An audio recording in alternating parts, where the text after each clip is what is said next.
how I'm a female, female minority working in construction, how I'm able to put my foot in, claim the space and, have a value and confidence while I'm working with male dominated.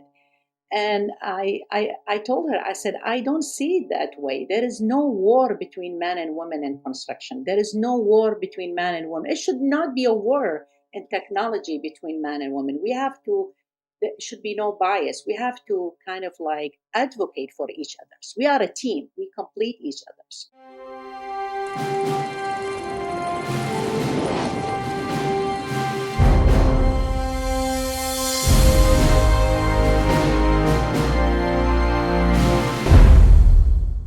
Welcome. Thank you for attending or coming and participating in another edition of 21st Century Engineer.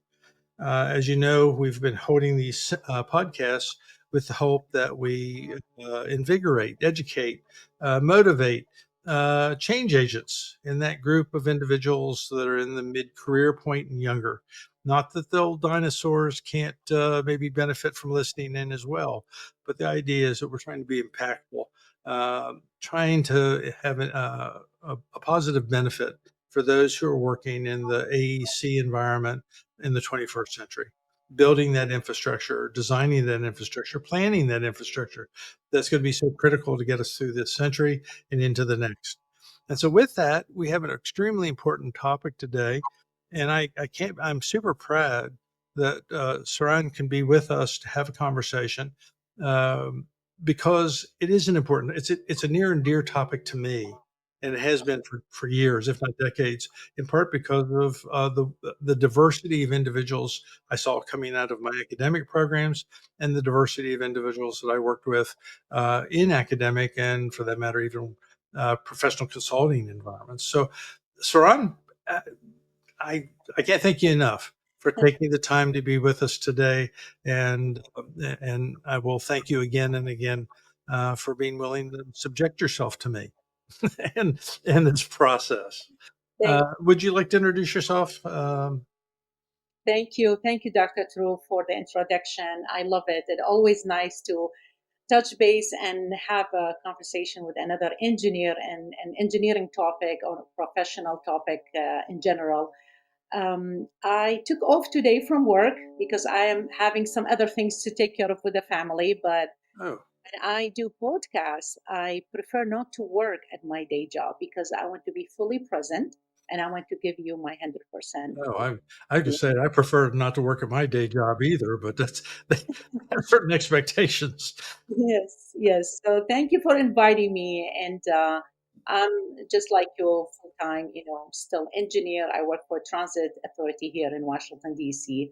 I do have a side business as a business strategist. I happen to be in love with coaching and mentoring, and I joined the ICF and I gained my certification as an ACC. So I'm a certified coach.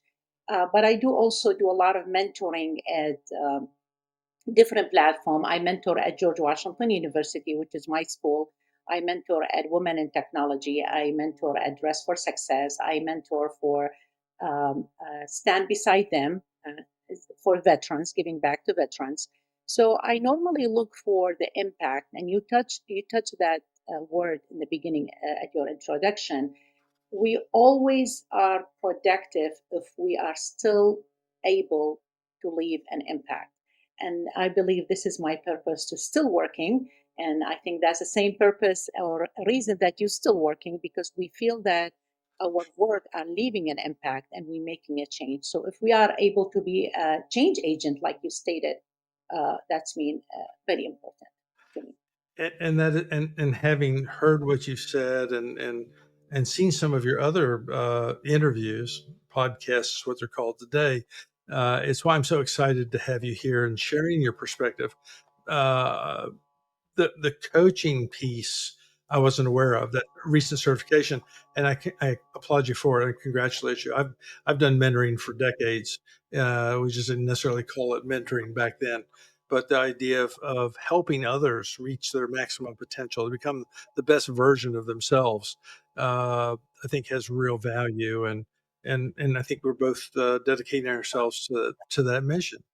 Uh, Yes. as we move forward into today, I'd like to really get your perspectives because I've talked about this a lot, both in the podcast and in the conference presentations I've made. We need to recognize the work environment that we deal with, and I say this as a full partner in ensuring that everybody, in an inclusive sense, that everybody has the best possible environment to succeed. After all, why would we ever want to limit somebody? So, could you? What are your perspectives on identifying a toxic or unsupportive environment in which somebody finds themselves? Beautiful question, Dr. True, and it's very essential to recognize which environment you are working at. I mean, we spend almost 8 hours or over 8 hours with our colleague and our bosses and CEO and the vice president at work more than we've seen our kids and our wife, our partner, wife or Right. husband, right? So when you are at Right. work, I mean, I'm not saying it should be all fun and laughing and going to lunch and life is easy, but if it's not um, in a way adding value to you as a professional employee, that's considered a toxic environment. And the best way is just to leave that environment, because if you are not able to gain Yes. positivity, or you are not even able to add yourself, so you are not gaining and you are not adding, so there is no reason for you to stay. It's Right. just kind of like killing the time. And I don't agree with a lot of people who come to me. They said, I'm not leaving my job. It's very toxic, but the pay is good. And when I asked them, is the pays really solving your depressed time, your sickness, your stress? They said, no. I said, so basically, you're making the big box money and you end up buying medicine for it. So you can keep going to that toxic environment. Or they work in an environment where they're never given enough time to ever really benefit from the extra money. And so Yeah, all they do is save it on ex- the expectation that they're going to eventually retire and use it then. I had a friend that I worked with many years ago who lamented that he wasn't making the money or didn't have the success his college classmates had had, but he had a retirement. And by Jove, when he got the retirement, he was going to be better off than they were, and he died 6 months after he retired. And he tortured himself for 3 decades yeah, and then died arguably minutes after he, retired. You have to be happy now. You have to be healthy now. You have to yeah, be productive now. Yeah, I absolutely I congratulate by the way, I applaud you literally. I tried to give you the thumbs up, or I hope I did. And when you said you find yourself in that environment, walk away from it. yes, Yeah, absolutely. Some of the people I've mentored, I had one young lady I mentored a year and a half ago, who moved to a position with the idea things were going well, and she found herself being passed over, doing work that and other people getting rewarded, and she being ignored, even put upon. And it was like she said, well, "How do I deal with this?" And I said, "It's easy. In this workplace today, the demand for engineers, the way it is today, leave. Leave now. Leave immediately. Go find something else. Go find a place that will support you." So that's great. I'm glad you put it that way. and sometimes, Dr. True, that's the only option you got. Even like if you treat the toxic environment like a toxic relationship with a partner or a toxic friendship, it's the same thing. You don't Yes. need to deal with that bad partner forever just because you have a kid in between, right? So it's the Yeah. same thing with the work. I mean, it's hard to leave the comfort or the big paycheck. It's hard to leave a partner that you have two kids. It's hard to leave a friend that you've been together since high school. But Yeah. it's a toxic relationship, regardless it's personal or professional. If it's not adding, it's adding only pain to you. The best way is just to leave to keep your dignity and the left the energy which still you still have some energy left for yourself. So you Yeah. need to suffer. Just evaluate the situation, and sometimes we are engineer, we deal with fact, as you know, we deal with numbers all day long. And we said, no, it's okay. I'm better than this. I'm smart engineer. I'm going to turn off the toxic environment when I drive back home. Yeah. That's not doable all the time. Yeah. It's going to affect you in a way. Your kids will mention it to you. They will tell you, Are you stressed? You seems tired. You seems unhappy. As much as you are have the ability to turn off that toxic environment at work, it's still going to affect you when you go back home. Or, yeah, or again, even if you silo yourself in a way where that environment, the impact is minimized. I had a former student. She was a cheerleader, did great things. Quit cheerleading to focus on studies her senior year, made straight A's. Just smart, just a really smart young lady. And she married a person in another engineering discipline. I won't be derogatory and mention that he was in mechanical engineering. Ooh, guess what? Anyway, uh, and he found himself out of a job and couldn't find anything where they were working. She was literally in line to become a principal in the firm she had been working for the past 2 years. And she calls me up and says, "We need to move. He can't find a job. He wants to go up to, in this case, it was Huntsville, Alabama, to work for NASA." And I don't know what to do. And I said, "Well, my solution is divorce the fool." Uh, it takes, but if that's not going to make you happy, then figure out how to go. And we did find it. It took me about 7 days to find her a job up in there, and now she's a principal in that firm. So it is about, you can't be your best if you're sick. You Yeah, can't be productive. You can't do your best work if you're sick, and this makes you sick. And I think that's important. I guess let's transitioning a little bit. When you find this, if for whatever reason moving isn't an option, how do you develop the boundaries? How do you support yourself when the leadership that's available, that's in the environment that you're working in, isn't the supportive, uh, aren't as supportive as they should be? And other than leaving, what might be some other yeah, options? yes. So there is some client, they come to me and they said leaving is not an option for whatever reason. They are single mom, single dad. They Yep. have a lot of bills. Their kids are still in elementary school. So if leaving is not the only option you have, in my opinion, I believe the best things is to do to build an immune system around you at workplace. Meaning, you Oh, okay. can, if you have a gym member, you can join a gym. You can use your lunchtime walking around the office for 1 hour, then grab a small bite or small sandwich after that. Meaning, get out of that office for 1 hour. Make your lunchtime a real lunchtime. Don't eat your salad while you're watching your emails and still on the While computer. you're running that next calculation. Yes, Yeah. you can be in the same place. If the place is toxic, the best way is to interrupt that toxicity by leaving the place. So at lunchtime, make it the real lunchtime. Either have a lunch with someone you really enjoy their company, Yeah. meaning it's a colleague or whoever work in different level, floor, just call them, say, can we go and grab a sandwich together? Or just walk around the office. If that's not even doable, I found out, this is from personal experience, when the leadership or the environment is totally toxic and there's no other option, no lunch, no gym, no walking, I found out that me diving through training and classes that relate to my job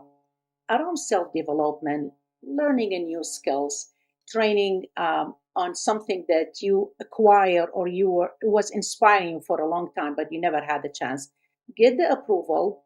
Try to go to the approval from the HR. Some agency, they do pay everything, like if the training or the certification related to your current job, and try to focus on that training. Make it like a milestone, looking forward to it as like, okay, I'm not enjoying the environment, I don't have any other option, I'm going to build a immune system around myself by learning these new skills.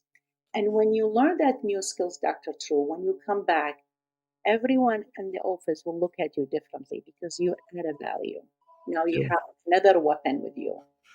What do you think about the idea of taking that same approach and developing a skill set that facilitates your moving? And I don't know. I mean, of course, as we've discussed, there's a lot of reasons why somebody would feel they couldn't move. It could be a significant other that doesn't have options. It could be family ties. Maybe you're providing support for, um, elderly parents or whatever it may be Yeah. that's tied in. But what about looking at options, taking classes or doing learning that allows you to, uh, you Yeah, know, take do a pivot on your career? yeah, definitely. The pivot will happen if you really, really stuck in that place. The pivot and the shift, it's a must. But before you do that, don't take that sour taste in your, in your environment to the new place. Earn something Oh else, yeah, different skills. Right now, you have an additional skills that add to your skills and certification before you move to the new environment. I feel like it's all inner work. I do agree there's sometimes very toxic environment that literally makes especially women in midlife not able to breathe. They come to me, they said, I am so upset at work. It's affecting my eating, it's affecting my relationship with my family. I'm not able to do anything. And I know this is harsh to say because I'm a midlife woman. I'm in my 50s, so it's hard to say to other women also. But I am afraid to say that 90% of it is an inner work.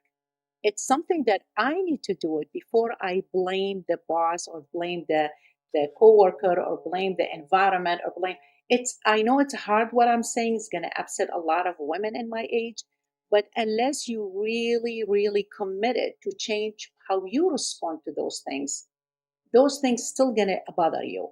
It's still going to affect you, meaning you have to really be so how I say, stoic in a way, right? Handling it with patience, with calmness, and you have to be solid in your decision and don't react to things happen. Because I believe when we hit certain age, especially in our midlife, we supposed to earn that wisdom not to react to event at work. We need to yeah. reply to the event, not to react to it. Human being, Dr. True, you know that we, by default, when something bothering us at work or we receive a harsh or a nasty email, we tend to respond the same way. Oh, I can't believe he or she said that. Let me show them my ugly face or my ugly side of my personality. That's a human default. But when you hit your 50, I'm talking with, especially with my client, I tell them you need to slow down. Don't take everything personally. It's hard what I'm saying because I did myself when I was younger. But when you hit your 50, you have to really act differently. You don't blame everyone except you. It's an inner work. Well, it's being self-aware as to and taking ownership of those things that you can address and move through. And I would advocate for, and this is my perspective, is looking for allies. Because if you're feeling this way in the workplace, there's a good chance somebody else is feeling the same way. Uh, Definitely. I'm not looking at building a rebellion. I'm not Yeah. suggesting that, but what I'm saying is, it's sometimes that exercise you were talking about earlier is a matter of releasing the pressure, uh, a pressure release, an emotional release, but being able to just talk with somebody in an honest way, know where your allies are, uh, Yes. can be important in that process as Yeah. well. But managing these relationships and knowing who you can trust and who you can't can be really difficult. uh, Yes. the question then becomes, when you're communicating, um, any suggestions on how to communicate with both clarity, but at the same time, um, empathy across these variety of teams that you have to deal with? Yes, you mean at workplace to build that rapport or the trust, first you have to be willing to help. And a lot of employee I see at work, when they come to work, it's all about them, how to get promoted, how to get how to climb the ladders to the best place, and they all think about themselves without helping the younger generation. Right. That's that you lose a sense of belonging in that office because it's all going to be about you. It's not going to be that collaboration that build that trust around men and women. I was invited to another podcast. I think it was last year. It was very amazing. PhD degree in organizational behavior. She was very educated, and she asked me how I'm a female, female minority working in construction, how I'm able to put my foot in, claim the space and, have a value and confident while I'm working with male dominated. And I told her, I said, I don't see it that way. There is no war between men and women in construction. There is no war between man and woman. It should not be a war in technology between man and woman. There should be no bias. We have to kind of like advocate for each others. We are a team. We complete each others, right?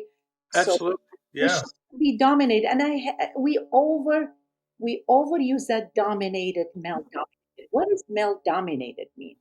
I mean, I don't understand. If you are an effective engineer, if numbers, if you have your certification, if you are competent in what you're doing, why you think still the male, it's a male dominated?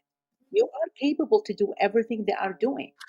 I don't want women when come to the engineering, they come with the feeling, and I say that to all my when I mentor the younger engineers, I said, don't come with that impression or that belief that you are less or better.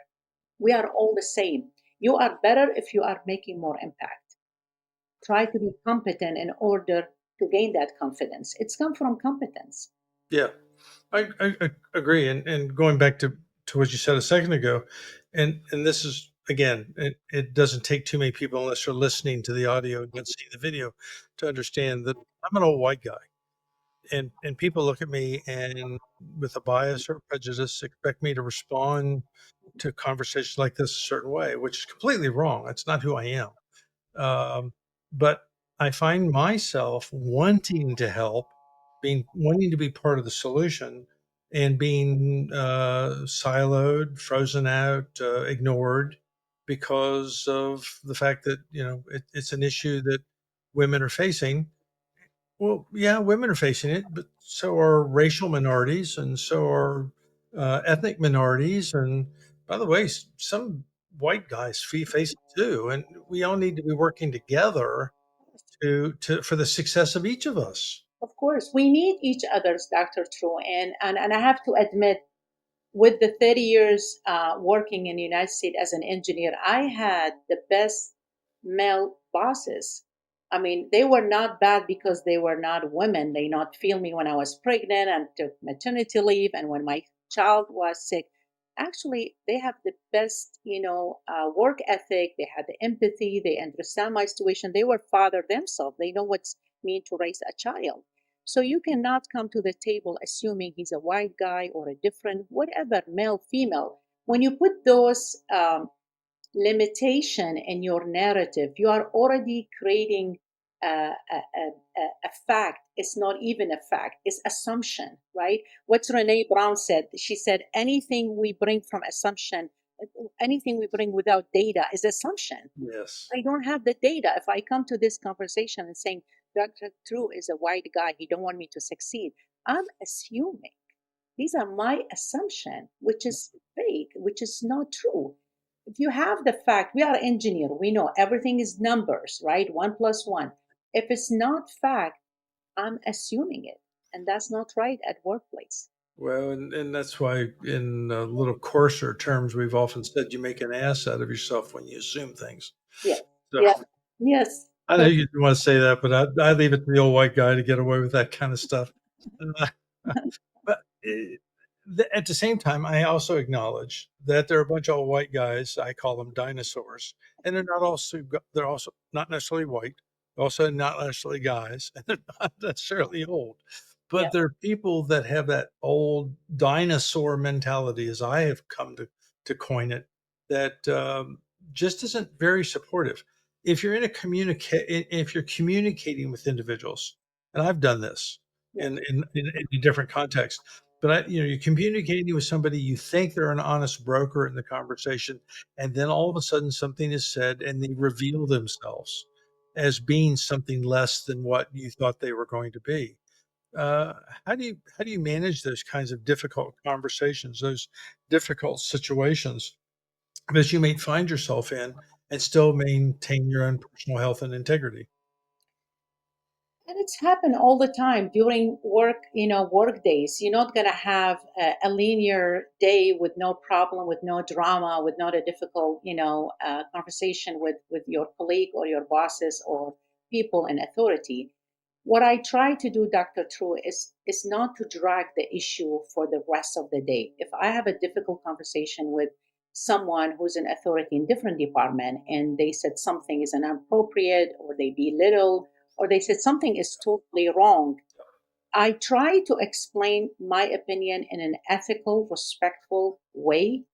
And my job will not be definitely to change his mind or her mind. That's not my job. My job is to reply back in an ethical way what I think per codes, per books, per fact, per whatever manual we use at work. If the topic or the talk went somewhere else, I'm not going to go with that person. If they want to make it a big deal and a drama and something that drag and ruin my whole day, I'm not going to give that power away. I'm just going to leave it there. I'll just say thank you for your opinion. I don't think the same way. This is my opinion per fact such and such, and I will leave it. I will leave it there. Yeah, well put. Giving away the power. That Yes, that's a great phrase, and yes, it is what we find ourselves doing. Uh, Unfortunately, I had a fellow that I was mentoring in a firm. Uh, Happened to be riding back from a project office meeting with one of the principals, and the individual revealed himself to be a bigot, and it just really tore my mentee up to find this side of this individual who he respected. And yeah, of course, our next conversation was, how do I deal with this? And it's like, well, what do you want to achieve? One of the goals, of course, would be to let this individual know that what they're saying is hurtful, not just to you, but to the company, to the and people. help them develop. And ultimately, what he did was engage HR, and they engaged the individual and did some remediation, and got through the process. So there was a positive outcome when it was all said and done. Yes, yes. And I can add one thing, Dr. True, if you allow me. Yeah, And I absolutely. learned this from aging. Aging has beautiful stuff. When you hit that 50, you came with a lot of wisdom nugget with it. And this is for the sake of the younger generation who listen to your platform and audience, and especially for younger women. I always advise the younger generation, engineer women or men, do not reply to everything that happen at work. Meaning, sometimes Yes. silence and not answering, it's the full power because the other person will be worried what you have been thinking about them. You just leave it there. You Yeah. give them the look, you be solid, and if they still asking you for your response, the best way just say that I don't want to go that route. I rather not to respond. My work, my reputation, my book, the fact that I present at work speak up for me. I Yeah. don't advertise saying that you are wrong or I am right. I learned from aging one more thing is like your energy is so valuable. You rather to keep it for things that really matter. When Hmm. we are in our 20 and 30, we build our resume. We work in good jobs and bad jobs. We deal with good people and bad people. We just take it, and before we know it, we are in our mid 40 and hitting 50. When you hit that age, Dr. True, I'm speaking for myself as a professional engineer. I try not to waste my energy on things that does not matter, that does not add value to me, that does not add value to the department. There is people, they just misery look for misery. There's some people are just miserable. They want to drag you to their island. Don't Yeah. give them that power. Just don't respond and leave the place. Yeah. I mentally went back to that old adage, God give me the grace to understand the difference between what I can change and what I can't change, and put the power into those things that I can, and Yes, accept it, and accept the fact there are things I can't change. yes, I have, you mentioned earlier, and it ran through my mind that I too have sat down, been and my first response to an email that I got was to be upset. And yes, so I found myself writing an email. The way I handle it is I sit down and I write the email, and then I hit delete instead of send. And on Outlook, those 2 buttons are pretty close to each other. But I find sometimes just venting to myself, putting it in writing and releasing that hostility allowed me then to come back and compose a response, more in line with something that I wouldn't regret, uh, Yes, later. So, you total, you total. get up and walk away. I mean, Yes, walk away. Yeah, yeah, just leave, just get away from it yeah, yeah. and then come back with new eyes. Sit down, recognizing that there's still work to be done, Yes, but it doesn't have to be colored or framed within context of somebody that's not being what they should be. Uh, what we've been talking about today has jumped around the idea of mentorship and the idea that people should seek out mentors. I know a lot of companies have mentorship programs that I don't think are mentorship programs. They're basically sponsor programs where somebody comes in, oh, uh, Jane Doe, John Doe, Billy Bob, whoever is going to be your corporate contact, your mentor, yes. and and it's somebody that you realistically just doesn't get it or doesn't put any energy to it or just doesn't do the job. Have you seen the difference between, or do you understand what I mean by the difference between mentorship and sponsorship? Oh, yeah, definitely. I mean, the mentor will guide you and the sponsor will promote you, right? The sponsor will open some doors that you never thought about. They use their influence, right, and their position in order to promote you and create job for you. I don't think necessarily that if you are a younger engineer starting in a big organization, I will speak on behalf of my personal, personal experience. Mentorship helped me in many ways. I was not ever in any job waiting for my department head to tell me this guy or this woman, you can shadow her or shadow him to learn the job.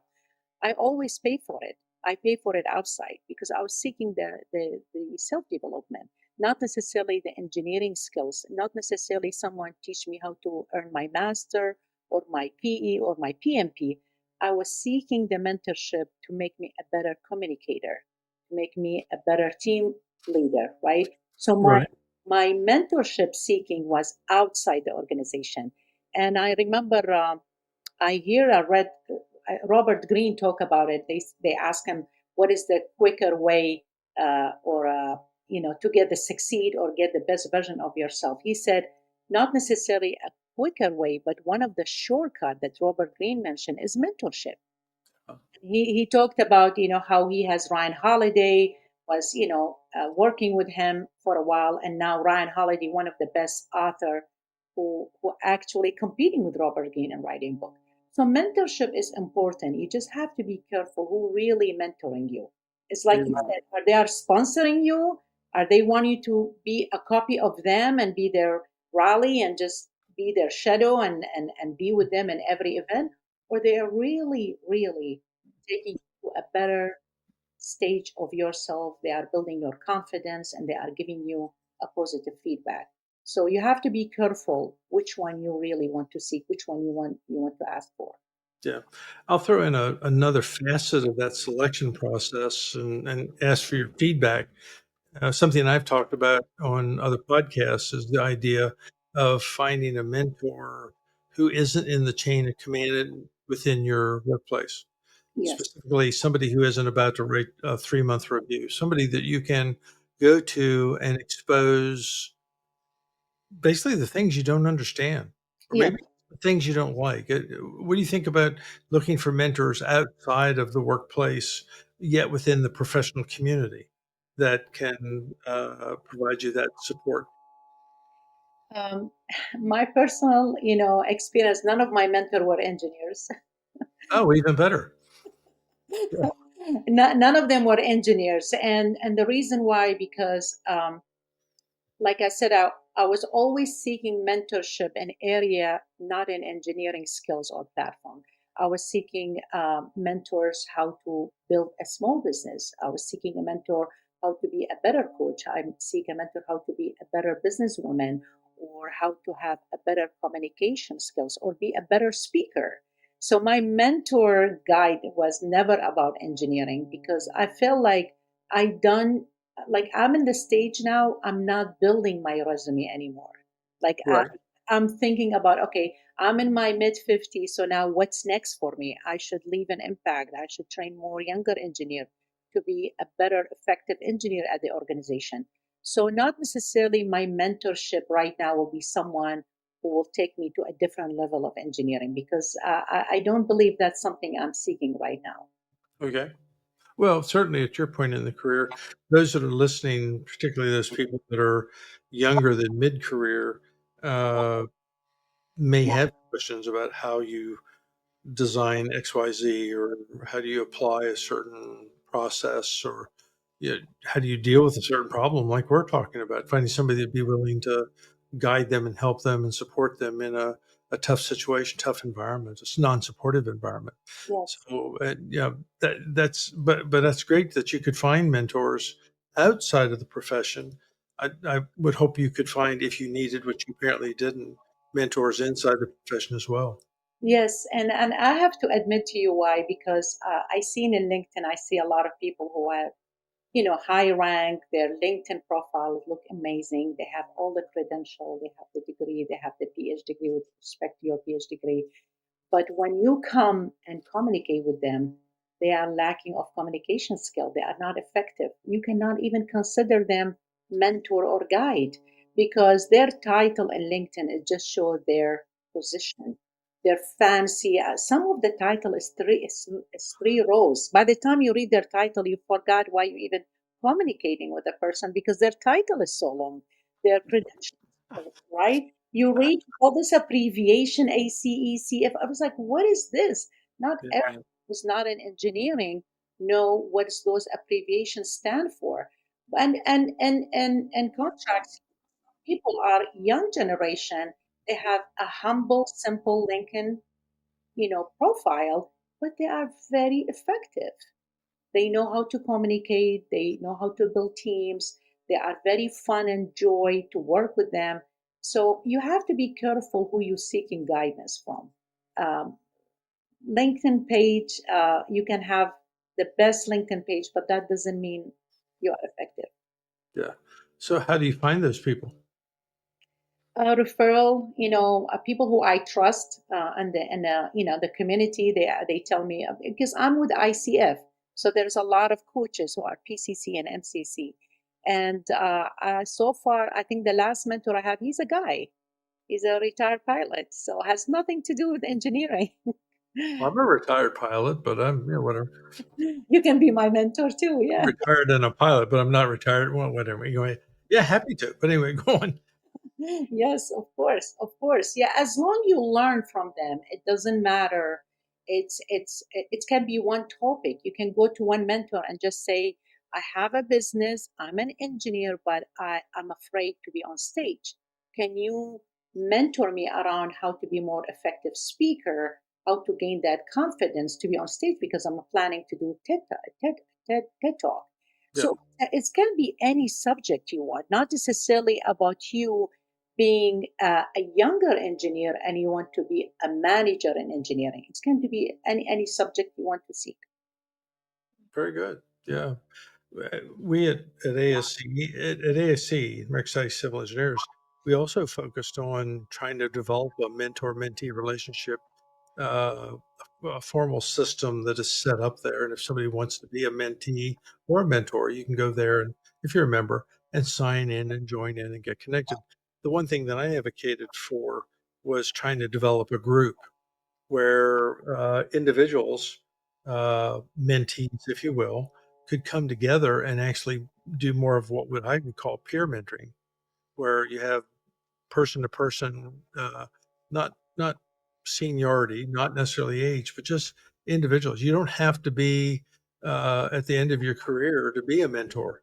You Yes, have to being willing to be empathetic with yes. the individual that you're partnered with and that you're supporting, to understand and build that community of support. Do you think that's hard to do? Have you found that, or any tips on how to build that community in an environment that's hostile? We don't have it right now in this particular. position that I have right now, but I've been doing it for a long time with women in engineering. And as a matter of fact, I'm still mentoring there. I speak at their platform, and it's all around US. It's not just in the DMV area. And some women are not even, they call it women in engineering, but some women, they don't even have the engineering or the technology background. They come from finance, law, or teaching, or other, aspect, or other skills, or other degree. And sometimes building a community, it's need first to build a trust. People, if Right. you to be a mentor or a mentee, the mentee has to trust you. It's not like you said very, very clearly, you don't have to be in a senior level or the end of your career to be an effective mentor. I learned from younger generation. I learned from my daughter. She just turned 21. She's sometimes mentoring me around things. She's like, Mom, you're from old generation. Let me mentor you about that subject. Nothing wrong with that. I should not Yeah. take it like in Yeah. a bad way, right? She's Yeah. 21. I mean, she's still in college, but because she's a new generation, she has a fresh perspective. I can consider her as a mentor on certain areas. It's the trust. It's how you build the trust. I mean, when I mentor the women in engineering or women in technology, first I try to see what is the bridge, how can I build the bridge and rapport and communication with them. Then I get to the point, I said, can you share with me what the area you want me to mentor you about? Is it professional? Is it personal? Is it promotion? Is it you want to start a new business? What is it exactly? But I cannot come like this bold right away, telling them I'm better than you, I'm going to show you ABC, right? First they have to be comfortable with me, they have to trust me, right? So I have to build that rapport with them before I offer my suggestion. Well, yeah, they have to be coachable, Yes, and be coachable, exactly, yeah. yeah, and if they're not, then everybody's wasting their time. If they Exactly. already know the answer, they're looking for you to validate it, uh, Exactly. right or wrong. It's Exactly. yeah, And even in my business, Dr. True, I do have apologized to many clients because they are not coachable at all. They come with the attitude, they got it all, they are successful, they are great. Then I ask them, then why are you hiring me? What is that accessory so you can feel good that you have a coach? No, they come with denial. They are in denial about what they are missing. So very nicely, I'll just apologize. I said, look, I'm a business strategist. I can do transformation with you, but I think we are not a great match. Maybe you can find your match somewhere else, yeah. because they're gonna drain my energy and I'm not gonna gain anything and they're not gonna gain anything from it. And I feel bad they paying me while I feel they are not a good match. So they have to be coachable. Yeah, exactly. Yeah, I understand. Well, I hate to say it, but it seems like we just started the conversation and we're now at the end of the time allotted for our conversation. So I apologize for having to end it now. Would love to continue the conversation if an opportunity presents in the future. Yes. But with that said, are there any final thoughts, any final points that we kind of either didn't amplify to the level of your satisfaction or that we happened to skip past that you'd like to lift at before we conclude today? No, I enjoy the conversation with you, Dr. Tru, and I can go for hours. I mean, maybe I'm a bias because you are in the engineering field also, and I would love we talk about other subject. But what I can leave your audience here with the commitment that they need to give themselves a sense of commitment, not a hope or dream. If they want to grow at their job, if they want to find a side business about their job, they need to start before they are ready. And for the sake for your audience, I am willing to give 15 minutes complimentary call for anyone who mention your name or your platform to contact me. I can give them 15 minutes complimentary to boost their LinkedIn page, how to be more appealing, how to seek promotion, how to have that executive presence, how to gain confidence at work. And if they want to find, if they are clear what is their skills or their talent and they want to start a side business beside their day job, I also give them 15 minutes complimentary on Instagram to build their page and how to be brave enough to start something that they always dream Well, that's quite generous and certainly unexpected. about. Thank you for making that offer.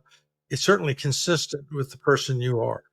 it certainly amplifies what we've been talking about in terms of support and mentorship and advancement and best version and all that other terminology that we've played around with and run through.